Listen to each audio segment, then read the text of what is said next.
નમસ્કાર, આપ જોઈ રહ્યા છો યુટીસી ન્યૂઝ।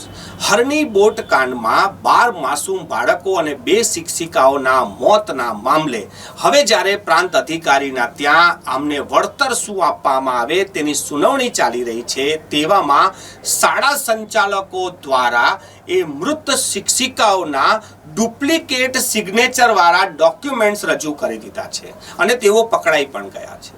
સમગ્ર ઘટનાને જે જાણવા મળી છે આ પ્રમાણે છે કે જ્યારે એ શિક્ષિકાઓને વળતર આપવાનું છે ત્યારે તેમના પગાર પૂછવામાં આવ્યા। શાળા સંચાલકોએ પગારના જે વાઉચર રજૂ કર્યા એ વાઉચર પર એ શિક્ષિકાઓની ખોટી સહીઓ હતી। પરિવારજનોએ સહી જોઈને કહી દીધું કે આ ખોટી સહી છે। પ્રાંત અધિકારીએ સહી વેરિફિકેશન કરી અને સહી ખોટી જ નીકળી। આ વિચાર કરો, આ શાળા સંચાલકોની બેદરકારી કહેવાય કે પછી જાણી જોઈને આ એક ક્રાઇમ કર્યું છે કે મૃત શિક્ષિકાઓની પણ એમને બોગસ સહીઓ કરીને પ્રાંત અધિકારીને ગુમરાહ કરવાની કોશિશ કરી છે।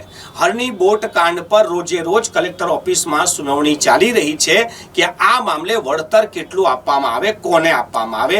એવામાં શાળા સંચાલકો દ્વારા જે આ કૃત્ય કરવામાં આવ્યું છે, આ હરની બોટ કાંડ પીડિતોના જે વકીલ છે હિતેશ ગુપ્તા, તેમના જણાવ્યા પ્રમાણે આ તો હવે ગુનો બનશે અને એમની પર ગુનો દાખલ પણ થશે કે ખોટા ડોક્યુમેન્ટ્સ રજૂ કર્યા છે એ મૃત શિક્ષિકાઓના નામથી। આપ કલ્પના કરો કે જે શાળાના માસૂમ બાળકોના મોત થયા, 2 શિક્ષિકાઓના મોત થયા અને એમના મોત પાછળ પણ આ પ્રકારનું કાવતરું જો શાળા કરતી હોય, સંચાલક કરતા હોય તો આ કેટલી ગંભીર બાબત છે।